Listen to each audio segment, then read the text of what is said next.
Queria abordar agora uma perspectiva pessoal desse conflito, porque você disse há pouco que não é uma militar, mas de certa maneira você está no front ao longo de todos esses anos de duração de um conflito, desde lá de trás da primeira invasão. Imagino que isso deva ter um custo pessoal muito grande em termos de quanto você consegue dedicar de tempo à sua família, em termos de saúde mental, de segurança, porque você deve ser ameaçada o tempo inteiro, deve ter que andar com uma segurança reforçada. Eu queria que você relatasse aqui para o nosso espectador como é essa perspectiva e como você se preserva um pouco de toda essa violência. For sure, it's not easy to be a human rights lawyer in the war when you have no legal tools how to stop Russian atrocities. In 2022, UN Court of Justice issued preliminary intermediate decision and obliged Russia to immediately withdraw their troops from Ukraine. And Russia ignored even the decision of UN Court of Justice. So what I can use as a human rights lawyer to save people from the torture and death? Nothing. So it's very frustrating. But I also feel the huge responsibility. Let me illustrate it with a concrete example. We have a questionnaire when we make testimonies from people who survived Russian captivity. And there is a question, did you apply to international organization or to national legal enforcement bodies? And some part of people very confidently answered no. And when I asked why, they told, because we don't believe that it will be possible that our perpetrators will be arrested and jailed. So we don't want to waste our time. And then I ask, but you come to me and you tell your story to me, for what?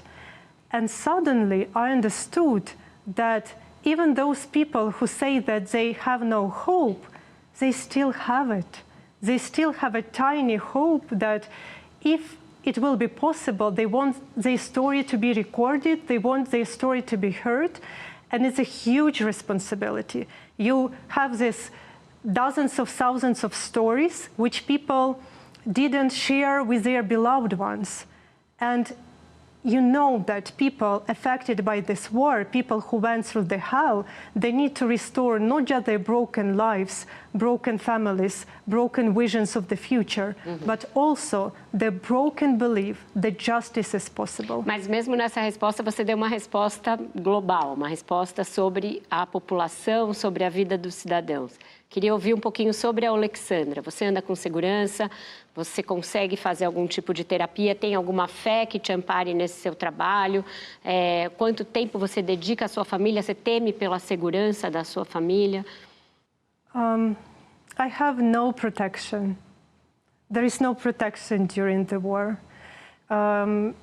Being even Nobel Peace Prize laureate, I have no state protection because I'm not state officials. I don't represent state. I represent Ukrainian civil society. It's something different. That's why I have this opportunity to publicly criticize my government, which I want to keep with me, this opportunity. And what I know, I don't know how my personal story will end. Because once again, the war, it's a lottery. I lost a lot of friends in this war. Like Victoria Amelina, which I mentioned during the previous round, my beloved friend, Ukrainian writer. And I don't know what will be with me, but I'm sure that despite how my personal story will end, freedom will prevail. Because Putin, he won't return us to the past, but future will come. It's inevitable.